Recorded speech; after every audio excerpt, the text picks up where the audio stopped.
everyone, Chumriap Suo, and thank you for joining us for the 8th annual Cambodia Town Film Festival virtual edition. I will be your host for oh yes, thank you so much. I will be your host for There's this no night. My name audience, is so we Kate have to Chheng. be like, Yeah, oh yeah, woo! true. Yeah, we're each other's audience. Yeah, exactly. Well, no live audience, hopefully a big virtual one. Yes, well, look how supportive we are of each other. Yeah. Uh, I will be your host. My name is Kate Chheng, and for today's Cambodia Town Film Festival Actors panel, we have some incredible artists joining us. So all of you in Cambodia Town cyberspace, please help me welcome them. Your first panelist is known for her role as Knives Chow in the 2010 film Scott Pilgrim vs. the World, Jill Mouse Chen in the CW series The Carrie Diaries, Jenny Che in the Netflix series Go, and most recently as Hope in the Life of Music. Please welcome Ellen Wong. Hi. Thanks for having me. All right. Yeah, thanks for coming. Your next panelist is an award-winning actress, singer, and interdisciplinary artist based in LA.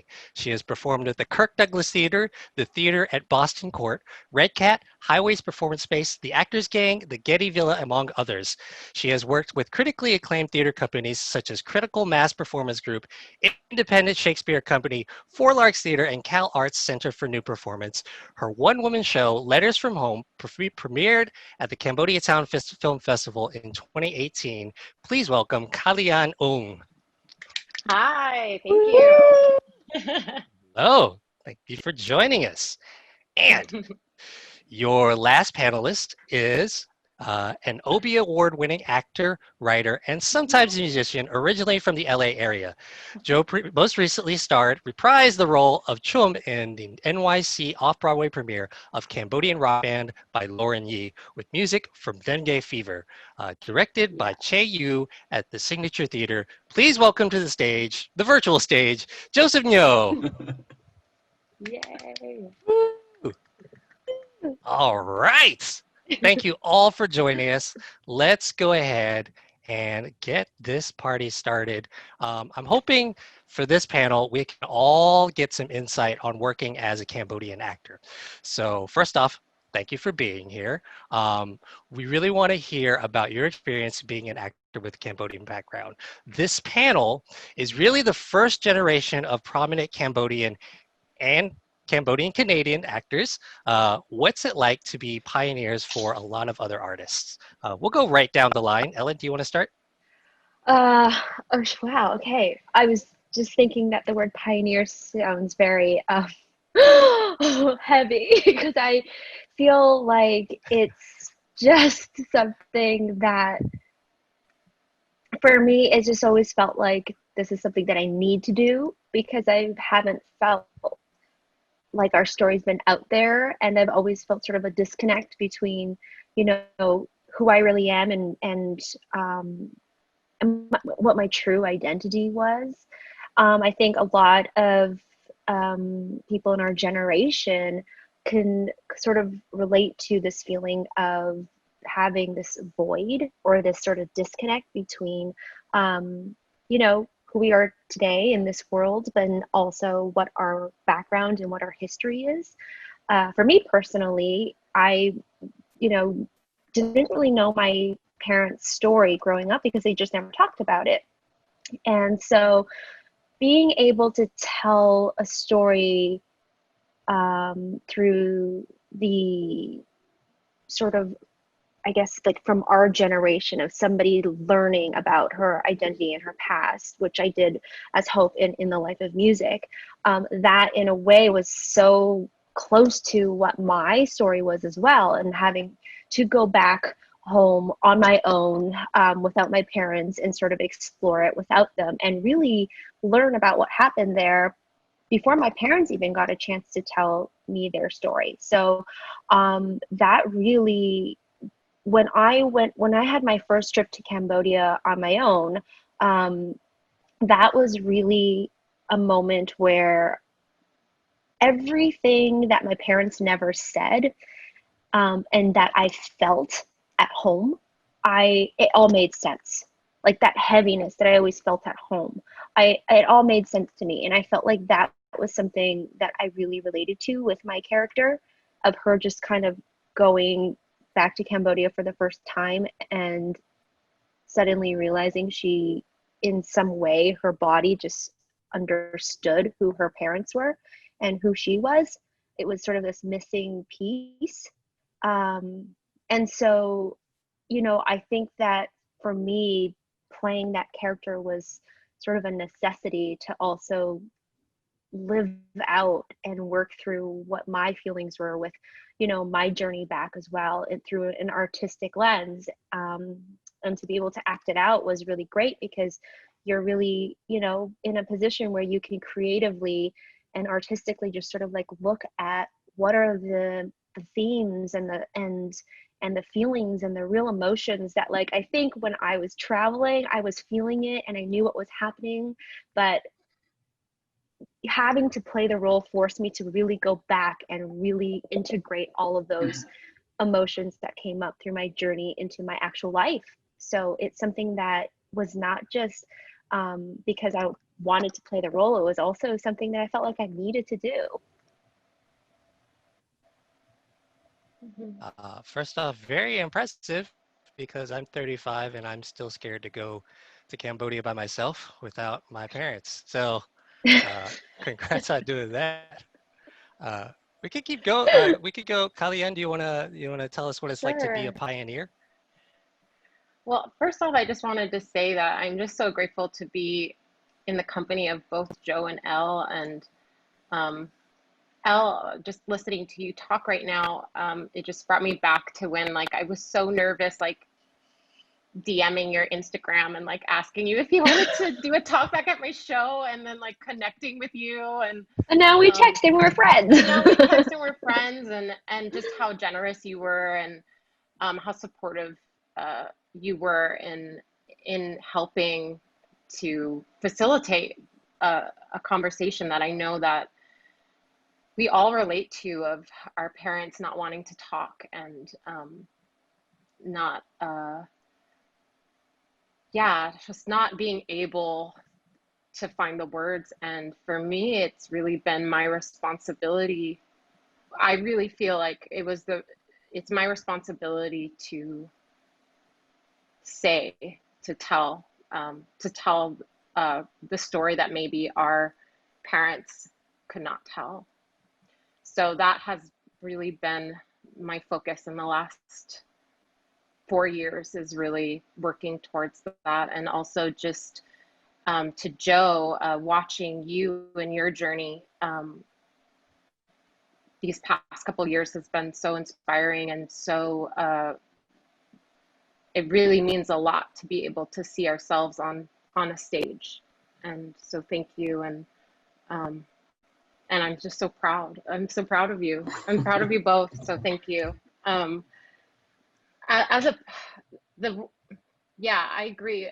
Pioneer is an exciting word, and also it takes my breath away a little because I have so much work to do, you know. And one thing that I've just been reflecting on I think the last couple weeks, actually, is that I never had acting or an acting arts teacher that was Asian or Khmer. And I now teach, and I haven't had a Cambodian student. And I think that makes me sad.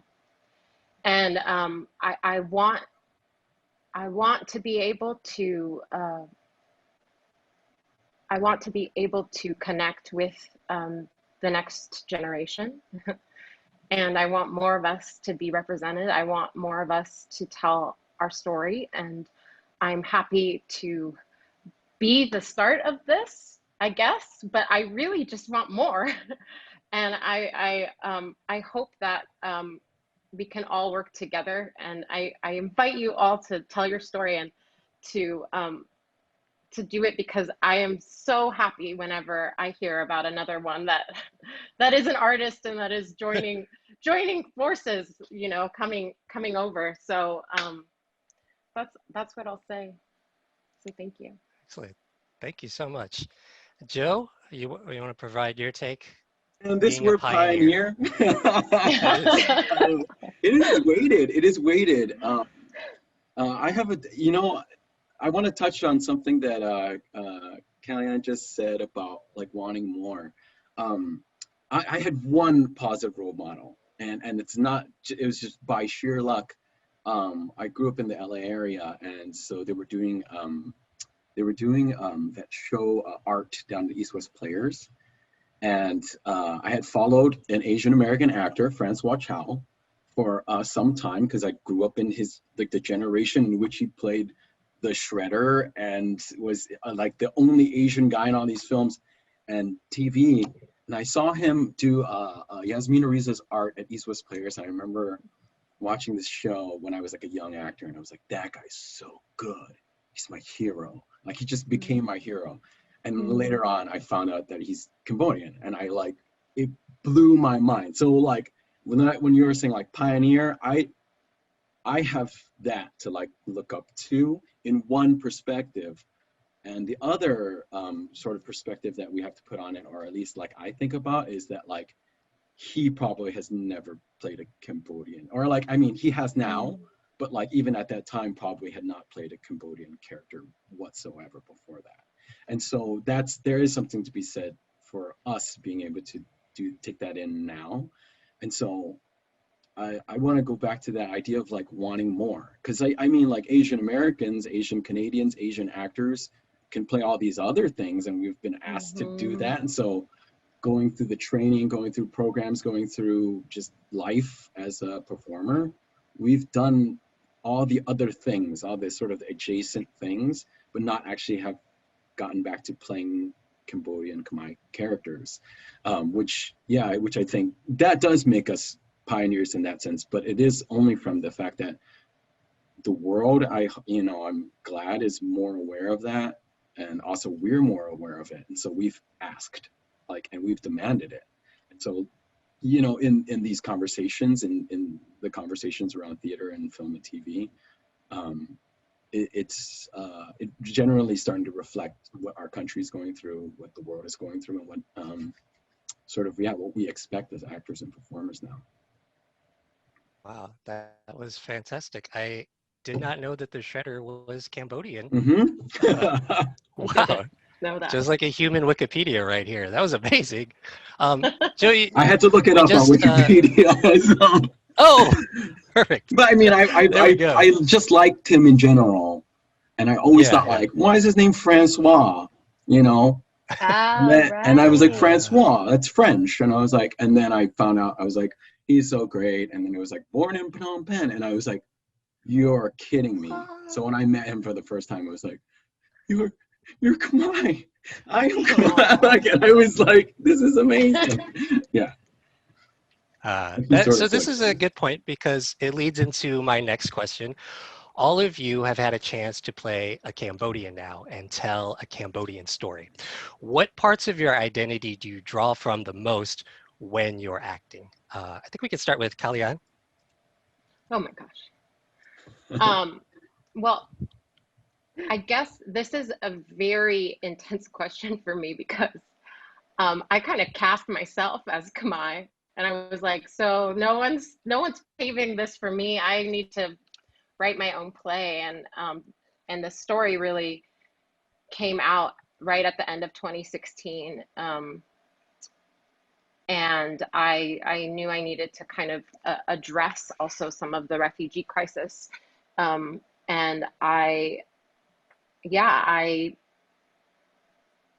it was a story that that I couldn't not say anymore. And I had to ask questions. I needed to talk to my father. I needed to then get information from family members if they wished to share. But really, it was an exploration of self, of like, who am I, and what is this? What are all these family secrets, and what is this intergenerational trauma that no one really wants to speak about, but it is in everything that I do. it comes up in every role, Khmer, not Khmer. And you know, acting is very spiritual for me in that way. I connect. I feel like it is a way for me to connect to my ancestry. So when I wrote the play, I wanted to invite all of that in, and I think it is a beautiful thing that I wrote. I wrote Letters from Home. I'm very proud of it, and it is still happening. So there will be more, but I also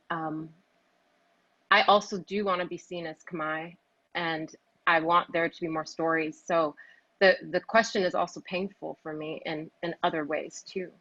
I think that I will go back to I want more.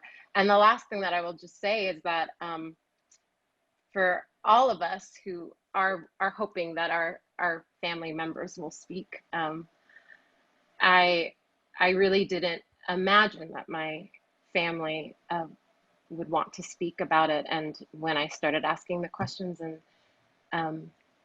wrote this play, my dad didn't want to talk about it, and now it's all he wants to talk about. So I hope that I hope for more of that for everyone, and yeah, that's what I'll say. That was beautiful. Thank you so much. Joe, you want to take a stab at it? Yeah, can you to play my character? Is that that's the question, right? And right, and what do you draw from when you're acting? So I mean, I play a character that's essentially my dad. If anybody's seen the show, I play an old guy and I a need to young meet guy. him now. Yeah. And I draw from all my Khmer-ness. I draw from all my uncles, but from the community as well. So Cambodian Rock Band, to be short, is a play by Lauren Yee. It was developed. I worked with her, collaborated with her to help create this role, and so I got to be the originator of this character. And he's essentially a character who's just like an old Khmer American dad, and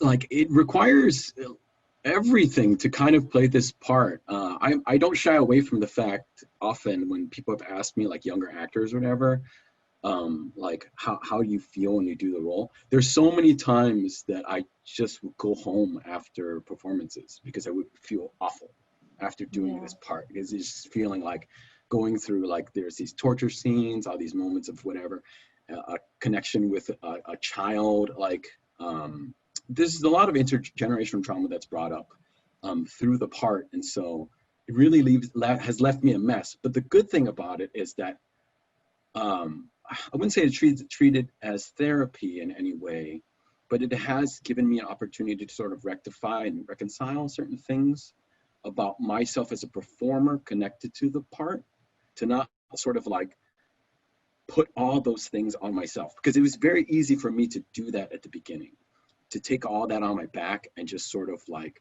carry a heavy weight. But when it came down to it, I think the thing that changed for me was, so I've done like 200 plus performances of this play, and I would get like critics, and plus like some people would come in and they'd be like, I don't know about his accent, and I don't know about this and that, and they would like pick at little things. And like at some point, it sort of turned to me when audience members who were Khmer would come up to me and be like, "Dude, you were my dad! Like you were my dad on stage!" Like, and there was like young girls or like kids. They're literally just like, "I can't watch you like now as off with no makeup and whatever. Like it freaks me out because it makes me go like, no way, because you were just on stage being my dad." And like that was enough for me to go like, to say, no, that's the people I serve. I don't serve any of these other people who are going to critique whatever those little things are.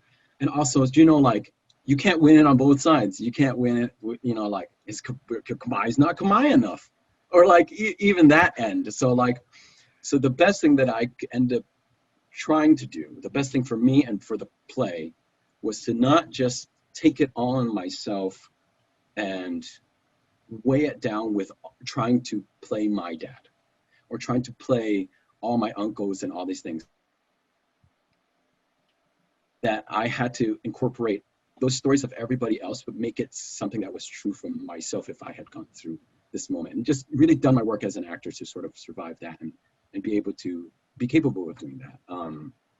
So yeah, I think like there's an innate challenge, and you know, there's the pluses outweigh all the minuses. Like, and of course there's so many minuses, but like, yeah, I mean the minuses are like so much criticism, right? Like there, I don't even get into a whole thing about like now that we want more, like what we were just talking about. Yeah. Now that we want more, like we're not allowed to fail. Like Yes. they're like, you can't fail because you have to be at your best. And you know, like me going on stage to do that, our constantly is like, can't fail, you can't fail, you can't fail. I know. But like, but what does that do for us at all? Like, while we can see other shows and plays where we're like, actually, I want to see people fail and I want to see like the growth that comes from it. We have to ask that for ourselves now too. So, yeah, this sort of like pioneer idea of sort of wanting more all at the same time puts us in all this pluses and minus negatives plus positive spaces. So I think it's like cursed, blessed, like all the things in between. Yeah. Does anybody ever ask you to do the accents? Oh, I hope not. Oh. Oh no. No, I mean, I Has go your through dad outside. seen the show? Has your dad seen it? My dad has seen the show, and it's the funny thing about it is that like he has no idea that I'm pretty much playing him. Like he kind of is just like, yeah, this is a funny show. And I'm just like, whereas my cousins have come see the show, and they were like, you sound so much like your dad. It's scary. And I was all like, well, you know, or like, you sound so much like my dad, which is scary. Yeah, yeah. Oh, interesting. It's yeah, but that's also the magic of like performance too, that they get to, you know, what we hope is that they take it with them, right? That I might sound like so much like their dad is awesome too. Like that for what it's worth, it feels, I don't know, individual or like singular for them. Like even if there's 100 people in the audience. I felt that way. Right? I felt Like, that way. You embodied like my goofy Cambodian father, so I loved it. You nailed it. So I think you nailed it too. To me, you were more my aunt. But that too. I would take that. Same energy. So Ellen, which parts of your identity do you draw from the most when you're acting? I think it really varies depending on what I'm playing. I pull from different aspects and then I take that and I turn that into whole full-fledged human or character. But just kind of going off of a bit of what, you know, Joe and Kalean were just saying, is that this feeling of like needing more and wanting more, I think that sometimes puts me in a position where I feel like, well, does this character need to be, you know, usually it's Chinese or Korean or Japanese. There's never really specifically a breakdown that will say Cambodian American or a Chinese Cambodian American, you know? And so it's sort of led me down this path, and I don't do it for every project because you can't do that for every project. It has to be right. I kind of look for opportunities and go, well, can I say something here? Maybe she can be Cambodian, which is what I did for Glow, because originally my character wasn't Cambodian at all. And I was like, well, this is a wrestling world, and in the ring, she's supposed to play this whole mishmash of all these Asian stereotypes. So wouldn't it be interesting if the identity, like her true identity, is one that we never hear about or talk about really, and it's like totally none of the stereotypes that she's playing in the ring? And also because to me, I wanted to explore my identity as a Chinese Cambodian and what that means. And so I felt like it was important for me to bring that up. And also the show's set in the 80s, so it's, you know, an important time for the Cambodian story. And so it was a little bit scary because you don't really want to always go to your bosses and be like, hey, can I change this sort of idea that you've you know, come up with? And so you kind of have to be, you know, that's why I say like it only works where it works. And I felt like it would really give a lot to this character, a lot of depth to this character. And so, you know, as soon as I brought it up, my showrunners were really excited about it. But kind of like what Joe was also saying with all the pluses and minuses, because there aren't a lot of us out there, you know, there are a lot of us out there, and there's a growing number of us, but not to the point where we're really mainstream yet, where you see so like a ton of our stories being explored. You know, for me being on Glow, it was like a consistent sort of thing where I would have to always go back to my showrunners and say, you know, address different story points and different things to sort of refine it and make sure that it really was representing a Cambodian girl. You know, like a very specific example is like one time they wrote about having, you know, my line was something about my uncle having a fried chicken restaurant. And I was like, well, he should have a donut shop, you know, and I had to tell them about the history of a donut shop. And so just changing even that little piece goes a long way. But it's just like, those are little things that we just have to kind of keep doing along the way. And, you know, hopefully we're all lucky enough to be able to work with, you know, creators and showrunners or creative people that are open to hearing about these, you know, little changes that just elevates, you know, all of our work together. And so I feel lucky that I was able to do that on Glow, and then to bring in my character's story and to hear about where she was really from, and for her to open up and get into the intergenerational trauma. That felt really big for me. Like I was really, really proud of that and happy to do that, because, you know, here is a Cambodian girl and, you know, on a really great show. And I was just like, if I got to see that growing up, I would have felt so seen and, I don't know, important or valid, or, you know, all these things that I don't think that I had, because we just didn't have that representation ever. Wow. Thank you. Thank you so much for advocating for that when you were working on that. I will say right now, especially now, donut shops are absolutely essential businesses. Yes. So for the next portion, we all got to touch a little bit on all of your work. So I'm going to ask you individually a little bit more specific so we can get a little more in depth. So the first question is for Ellen, who stars in The Life of Music.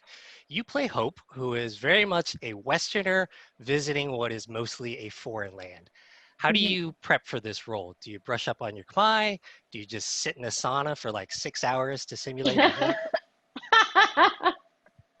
I wish that was my way of like getting into it. Like that would just make everything so much better on myself and probably those around me.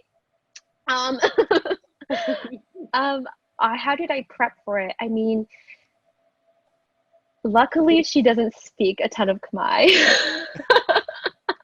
which was the point. She is very American girl going back home, and she can say little things here and there, but she's not very great. She's sort of the generation where you can kind of understand, but you really don't speak back in Khmer, you speak back in English. So she has, you know, a little bit of trouble on her journey, but she gets by.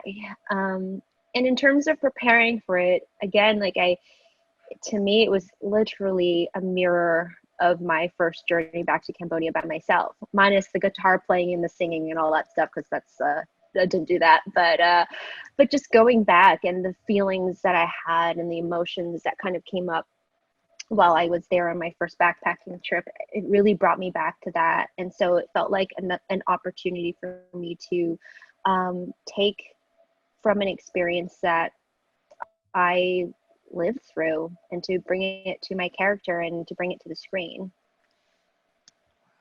Thank you so much. And don't worry about your Khmer, because I have spoken all the Khmer I can on this call right now. What have you said in Khmer? Exactly. There we go. Yeah. All right. So the next question is for Kalean and your work, Letters from Home. It is a big undertaking to create a one-person show with stories rooted in real ones. Can you talk about the process from transforming your father's letters into an entire piece?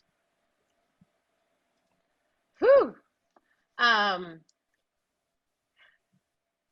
you know, it's funny because I think when I started writing the show, I was obviously so attached to the letters because just as a little context, I didn't know that these letters existed until 2016. My dad had kind of hid them in his office for almost 40 years at that point. And these were the letters written from my family members who from refugee camps trying to get to America and get in touch with my dad, who was actually in America. But I think I thought that the show was about letters, you know, and it is called Letters from Home. But really the show is about so much more than that. And I think it's about, it's really about the journey. It's about the journey of just uncovering and processing and dreams and ghosts and listening and stories. And that's really, the show flew out of me when I gave myself permission to write it, which was, well, I gave myself permission. Well, I had a deadline. That's when I wrote pretty much the 45 minutes of it. And then I had another year to kind of flesh it out. And obviously there were rewrites, but it was in there the whole time, just waiting.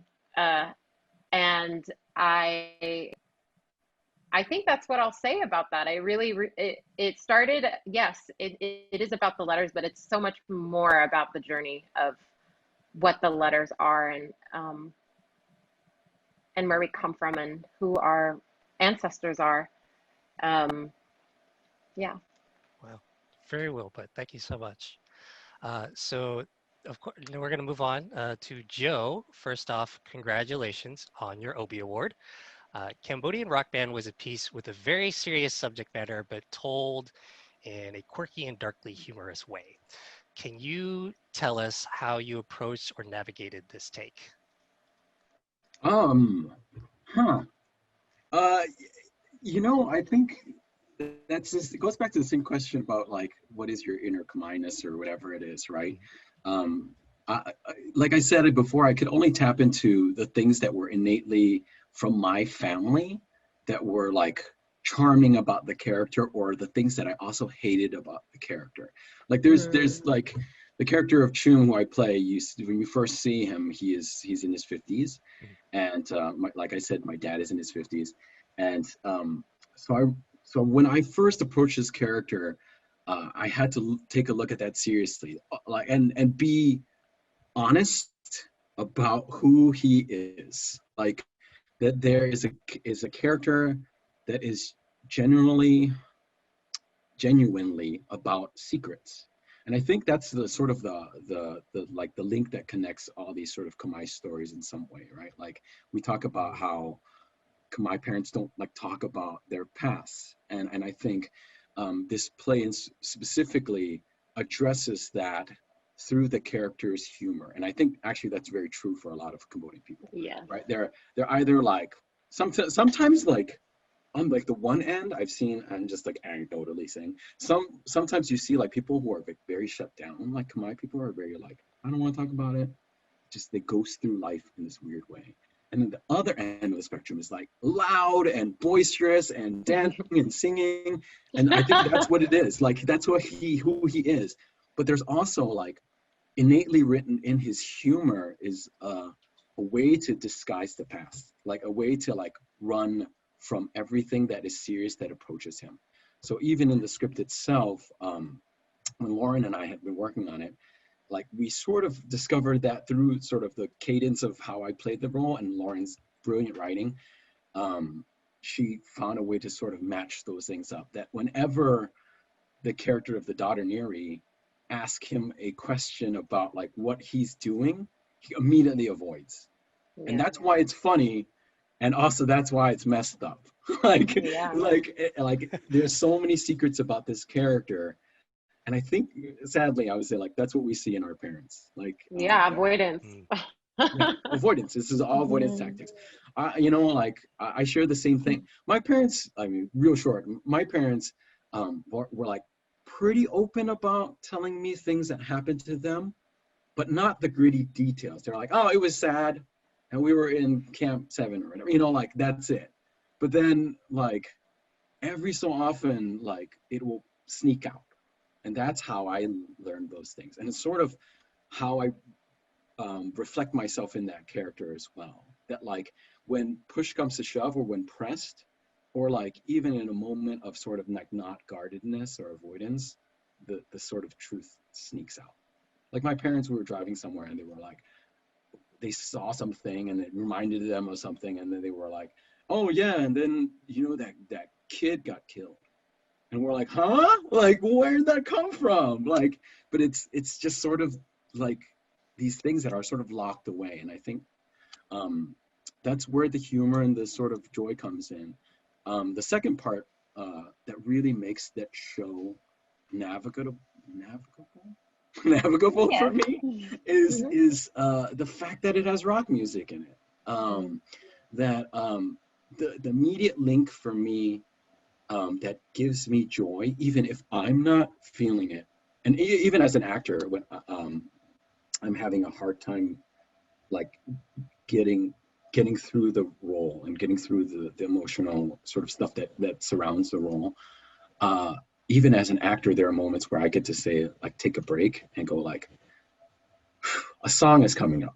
Like, you know, like, and like, or like, this one last scene, and there's going to be a concert at the end. Like, even like little stuff like that allows me to have joy in the moments. And it also connects back to the past, that like my connection to this play, or my deeper connection to this play, and my parents' connection to this play through me was all through the music of the show.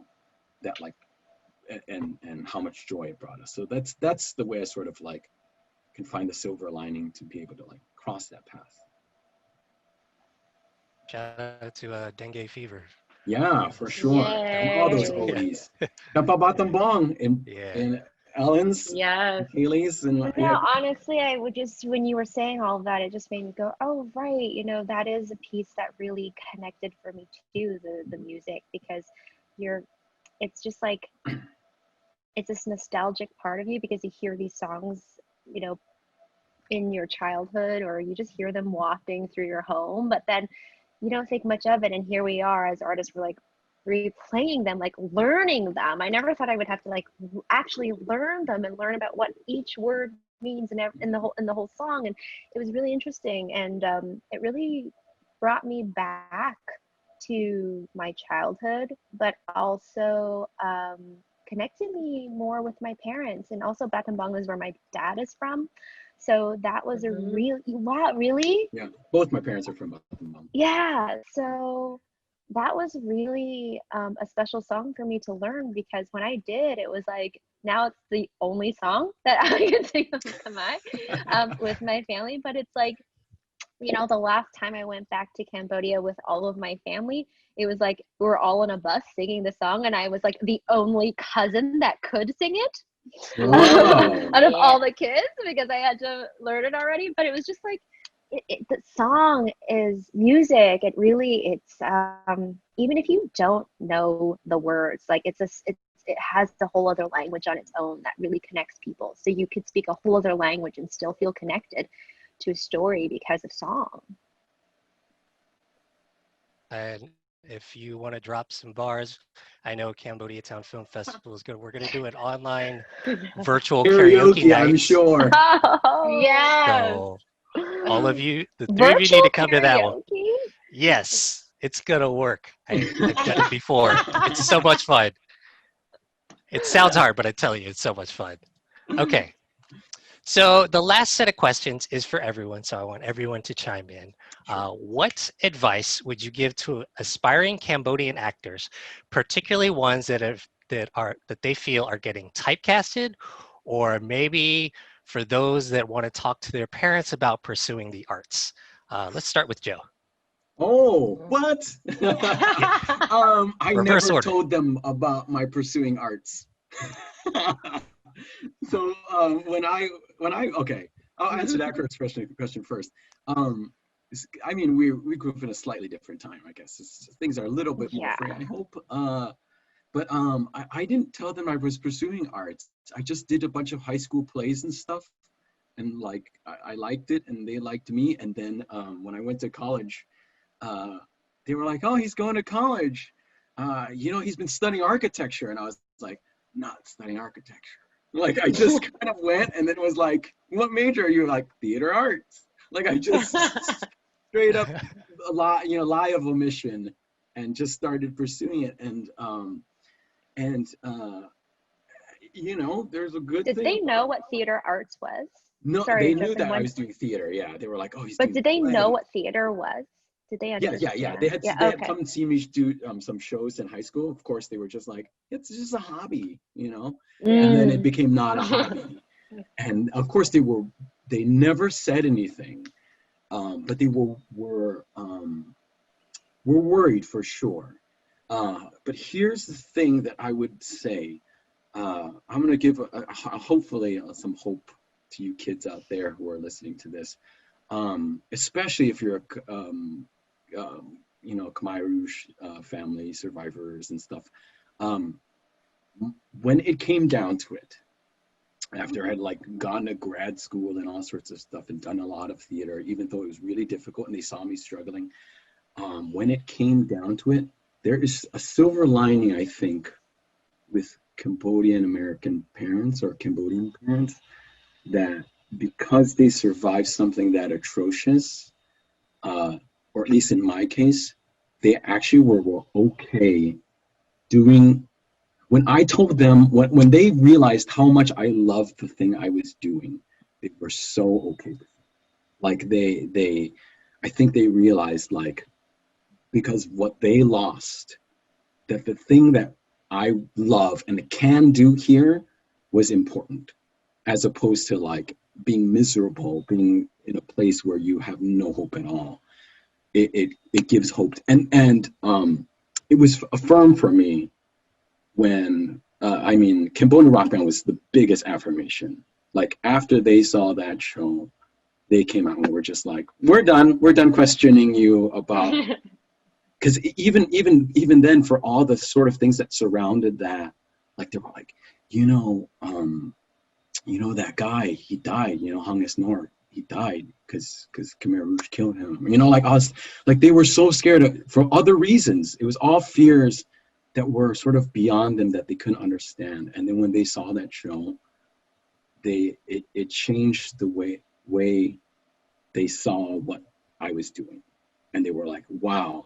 This really touched me. I can see everybody in the audience sort of like be on our side and like feel the things that we have felt. Like it just like really changed the whole dynamic of how they approach theater. And now they're sort of like, yeah, they're like on the bandwagon. Like they're always like, my son was in that show, Cambodian Rock Band. Do you want to buy a T-shirt? Like, like his album comes out today. My dad blasts it all over Facebook. Like, yeah, it's So cute. Yeah, it's insane. Yeah. So, I guess the B is how do you pursue that, right? Yeah, is that the question? I guess. Yeah. The A was, well, how do you, well, the question is advice. It was kind of three questions in one. That's my bad. So, advice and how do you tell your parents, and how do you deal with getting typecasted? So, Yeah, so I got typecast in all the other Asian parts too, and for a long time. But the thing is that like, I know inside, like I didn't feel those things, like, or I didn't feel a certain type or whatever. So I just went up for the things I like. As I've gotten older and further along my career, the more I've actually been more disciplined about, like, I'm not doing that. Like, actually, like, and I think you can get to that place, but know that there are things. You don't have to do things. I don't know. This is a terrible answer. Like, I'm like, No. like you just work hard. How about that? Like, honestly, like the one thing that I've carried through me is that has made my career in any way is that I like the people I work with. I choose to work with people I like. I work hard when I get to the rehearsal rooms and the studios, etc. I just give it everything I've got. Yeah, I try to be a good person, and it's gotten me very far. And I don't mean that in any glib way. Like, I just try to be connected to those things. And when given the choices between, like, this is the best choice of the time that you can make it, you make the best choice and you keep going forward. And I think for any young person in general, you just, like, they need to hear that. Definitely. Yeah. So well, we can, Kalean, do you want to chime in for my three-parted question? What advice would you give to an aspiring Cambodian actor? Do it. I would say do it. It's I mean, if this is what you have to do, you have to do it. And I mean that because it is hard. But I also hope that we can help with supporting you and your journey in any way. So I would just say, do it. Reach out to us, and we'll help you. And I come from a family of artists, so I really didn't have that. I didn't have that.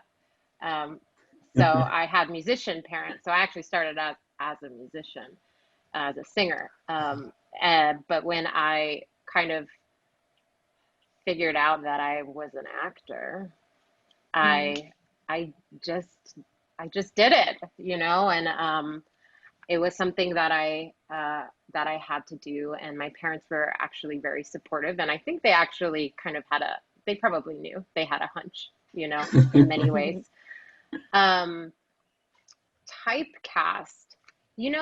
what's really interesting about also being biracial is that I think that there are certain things that I might not have been as typecast maybe as what Joe is speaking about. And I don't know, I haven't heard your take on all of this, but I was really always cast as, like, the strong leading lady in a lot of ways. So in some ways, I feel like that has been my thread. And I hope that we kind of also get out, for people who aren't actors, there are things called these breakdowns of, like, this person who's blah, blah, blah, and blah, blah, blah, and does blah, blah, blah, right? And right now, if there is no race specified, it is assumed that it is white. And then when there is a race, it will be specified. And what I hope is that, obviously we can all tell specific stories. I think that's very, very important.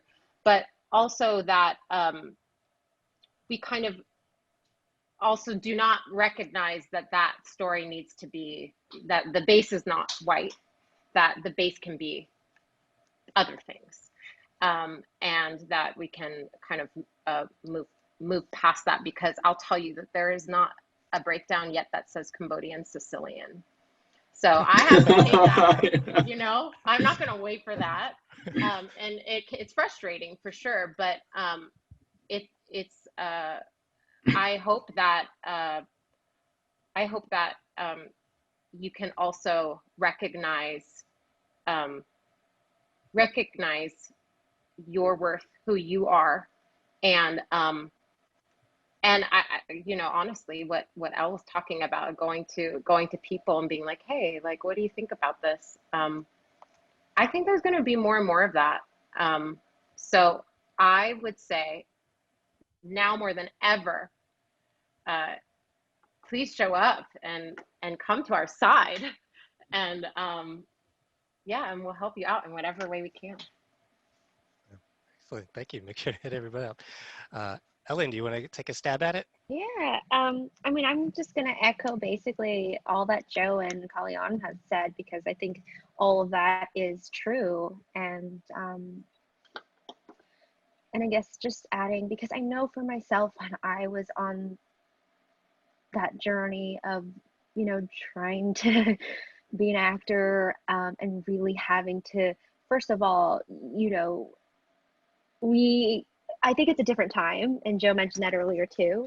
When I was starting out in acting, there weren't a ton of roles that even wanted Asian, like, let alone specificity of like Cambodian, Sicilian. Like, it's like, it wasn't as, we just didn't see ourselves really. And but even before that challenge or that hurdle, I was, like Joe too, had a very hard time having my parents like really support me and encourage me in that. And so it's hard when you feel like you're fighting those closest to you, and then also another layer on top of that, which is like the world that's just like not ready to see you as well.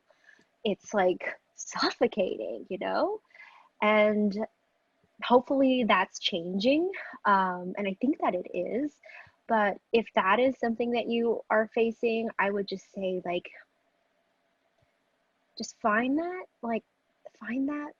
voice in you that's just yours. Like, find a way to go back to that, because there are so many things that will tell you that you can't do this, or you shouldn't do this, or you're not good enough, or there's nothing for you, or you're just not the right look, or so many things.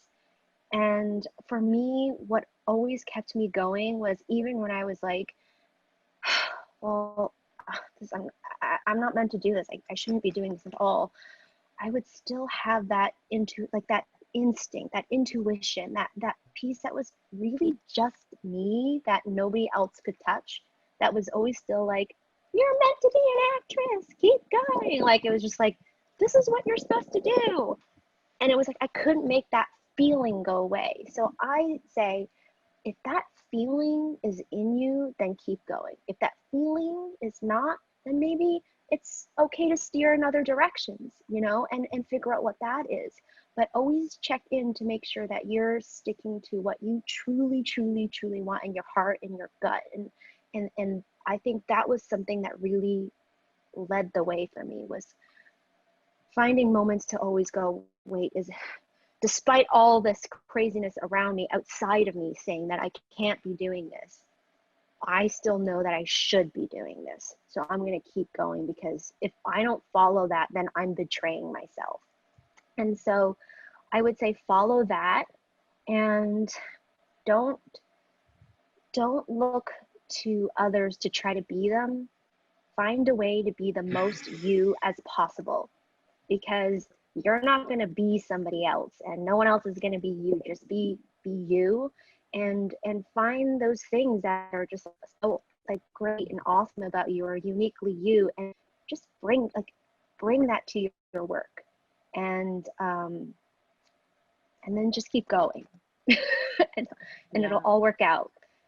It'll all work out the way that it's meant to. That's what I would say. Wow, that was very well put. Thank you so much, y'all. I do have 2 more questions. One is, has anybody, I'll just toss it up to anybody who wants to answer, has anybody done a virtual audition yet? I have. Yeah? How did you, tell us about it. It was actually well, I've done self-tapes, but like an actual virtual Zoom. I did a Zoom commercial audition, and I never want to go back. I would be very happy only doing Zoom commercial audition because I feel like you like drive so far and you sit in traffic and then you like do something for like 2 seconds that's like so silly. And then you drive back and it's like 3 or 4 hours of your life. And then you're like, it is not the most exciting thing. So like, for commercials, I'm totally cool with Zoom commercial audition. Great. Anybody else? Yeah, I mean, Kalean? I think for me, because I've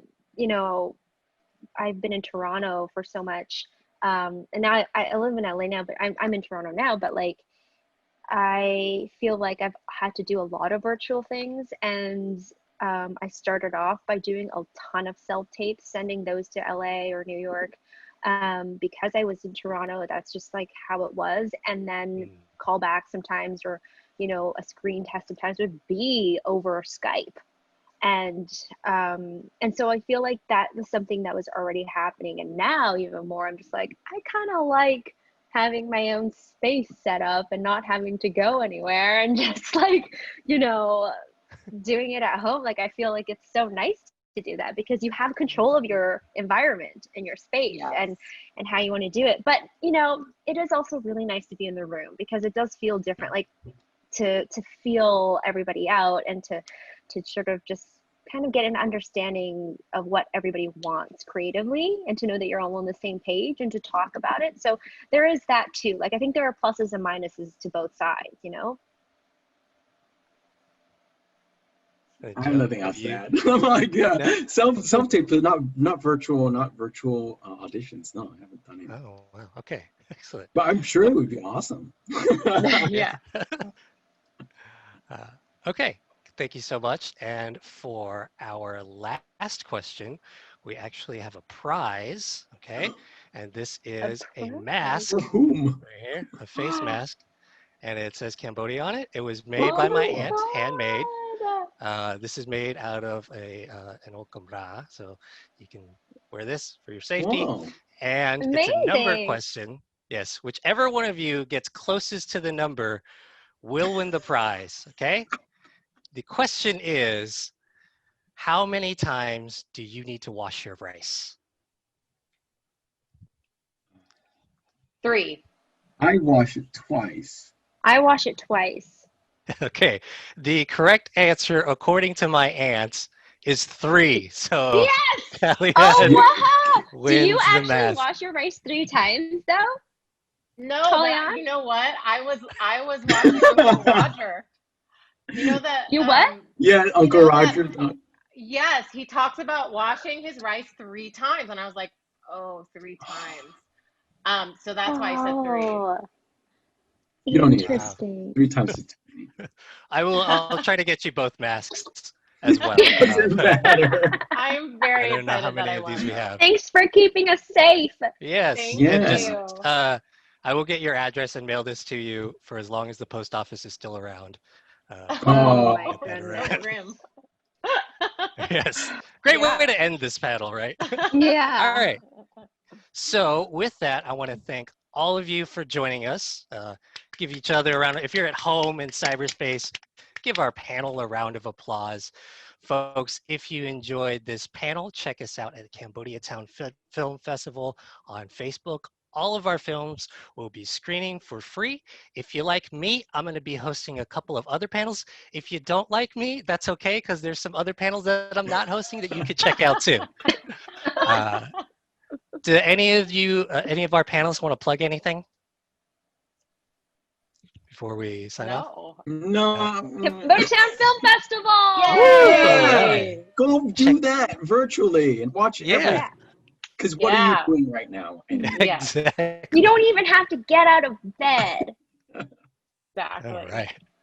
Watch some Okay, good Cambodian content. Yeah. Yes. Yeah, excellent. Okay, and with that, Akun Tran and Chumrip Leah, thank you all so much for joining us. Thank Thank you. you, Akun.